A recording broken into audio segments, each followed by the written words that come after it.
Hello guys, welcome to today's Topic TV. Isang tahimik na umaga sa gitna ng syudad, biglang naging usap-usapan ang isang lalaki na nasa delikadong sitwasyon. Nasa tuktok siya ng isang footbridge, tila may balak na tumalon. Ang mga taong nasa ibaba ay napatigil, kinakabahan sa maaaring mangyari. Nakarating agad ang mga pulis at rescuer sa lugar, hindi nag-aksaya ng oras. Sa ibaba, nakaantabay ang mga pulis, kinukumbinsi ang lalaki na huwag ituloy ang kanyang balak.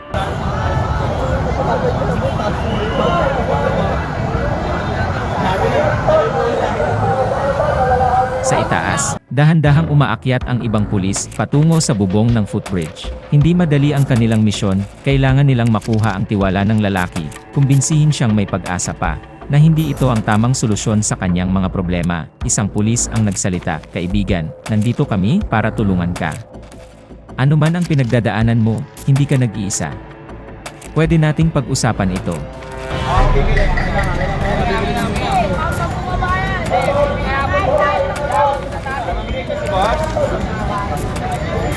Habang nagpapatuloy ang negosasyon, naglatag na ng mga safety nets ang mga rescuer. Naging mas maingat ang bawat galaw, bawat salita, dahil alam nilang nakasalalay dito ang buhay ng isang tao.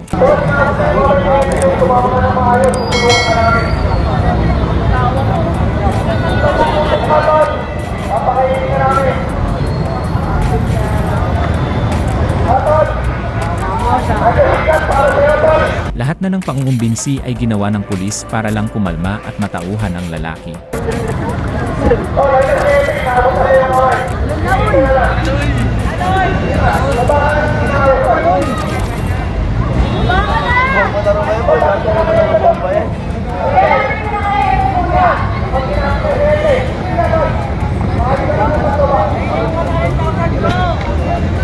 At sa taas ng kanyang kinatatayuan ay siguradong may paglalagyan ang lalaking ito kapag tumalon ito.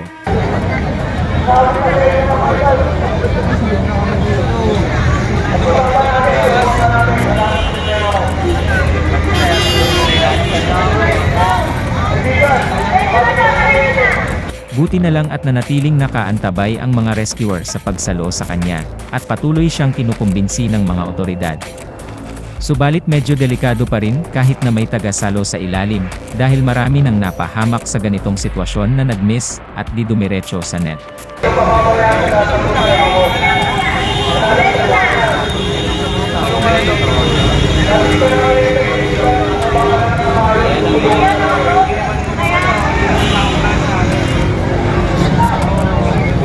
Ang mga pulis naman sa taas ay sinusubukan siyang bigyan ng tubig para makumbinsi at ibigay sa kanila ang tiwala ng lalaki.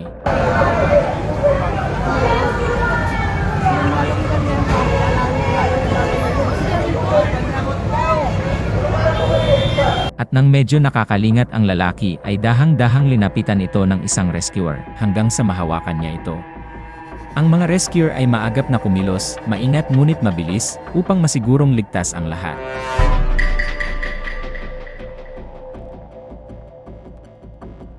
Sa tulong ng mga pulis at rescuer, matagumpay na naagapan ang sitwasyon.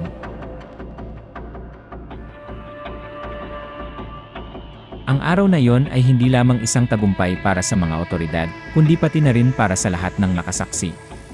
Isang paalala na sa kabila ng dilim, may liwanag na nag-aabang, liwanag na nagmumula sa malasakit at pagtutulungan.